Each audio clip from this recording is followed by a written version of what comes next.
Hi, എല്ലാവർക്കും PMK എഡ്യൂമീഡിയയിലേക്ക് സ്വാഗതം. ഈ വീഡിയോയ്ക്കകത്ത് നമ്മൾ ഡിസ്കസ് ചെയ്യാൻ പോകുന്ന കാര്യം ഫങ്ഷൻസ് ഓഫ് സ്റ്റാറ്റിസ്റ്റിക്സ് ആണ്. വളരെ ബ്രീഫായിട്ട് നമ്മളൊന്ന് എക്സ്പ്ലെയിൻ ചെയ്തു പോവുകയാണ്. What are the functions of statistics? ഒന്നാമത്തെ നോക്കൂ, ഡേറ്റ കളക്ഷൻ ആണ്. The process of gathering and organising data for analysis.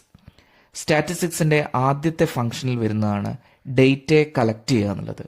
നമ്മൾ പല സോഴ്സുകളിൽ നിന്നായിട്ട് ഡേറ്റാസിനെ കളക്ട് ചെയ്യുന്നു. ഇങ്ങനെ കളക്ട് ചെയ്ത ഡേറ്റാസിനെ എല്ലാം കൃത്യമായി ഓർഗനൈസ് ചെയ്തു വെക്കുന്നു. എന്തിനു വേണ്ടിയാണ്? അനാലിസിസ് നടത്തുന്നതിന് വേണ്ടിയിട്ട്. ഇതാണ് സ്റ്റാറ്റിസ്റ്റിക്സിന്റെ ഒന്നാമത്തെ ഫംഗ്ഷൻ എന്ന് പറയുന്നത്. ഇനി രണ്ടാമത്തെ ഫംഗ്ഷനാണ് data analysis. ഇന്റർപ്രിറ്റിംഗ് and transforming data into meaning full insight. നമ്മൾ ഒരുപാട് ഡേറ്റയെ കളക്ട് ചെയ്ത് വെച്ചിട്ടുണ്ട് അല്ലേ? ഈ കളക്ട് ചെയ്ത ഡേറ്റയെല്ലാം തന്നെ വളരെ മീനിങ് ഫുൾ ആയിട്ടുള്ള രീതിയിലേക്ക് മാറ്റിയെടുക്കുന്നതിനെയാണ് നമ്മൾ ഡേറ്റ അനാലിസിസ് എന്ന് പറയുന്നത്. ദാറ്റ് മീൻസ് നമ്മൾ കളക്ട് ചെയ്ത് വെച്ചിരിക്കുന്ന ഡേറ്റയെ ഓർഗനൈസ് ചെയ്ത് കഴിഞ്ഞു. ആ ഓർഗനൈസ് ചെയ്തതിന് നമ്മൾ പല സ്റ്റാറ്റിസ്റ്റിക്കൽ ടൂൾ ഉപയോഗിച്ചുകൊണ്ട് അനാലിസിസ് നടത്തുന്നു.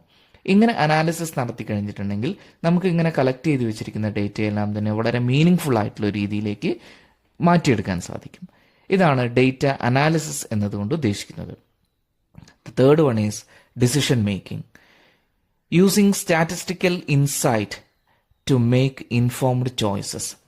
അതായത് നമ്മളിങ്ങനെ ഡേറ്റയെ അനാലിസിസ് ചെയ്ത് നിർത്തി കഴിഞ്ഞിട്ടുണ്ടെങ്കിൽ പലതരത്തിലുള്ള വിവരങ്ങൾ നമ്മൾക്ക് ലഭിക്കും. ഈ വിവരങ്ങൾ ഉപയോഗിച്ചുകൊണ്ട് തന്നെ ബിസിനസ്സിനകത്ത് നമുക്ക് കൃത്യമായിട്ടുള്ള ഡിസിഷൻസുകൾ എടുക്കാൻ സാധിക്കുന്നു എന്നുള്ളതാണ് മൂന്നാമത്തെ ഫങ്ഷൻസിൽ പറയുന്നത്. ദെൻ നാലാമത്തേതാണ് forecasting. Forecasting means predicting future trends based on statistical data.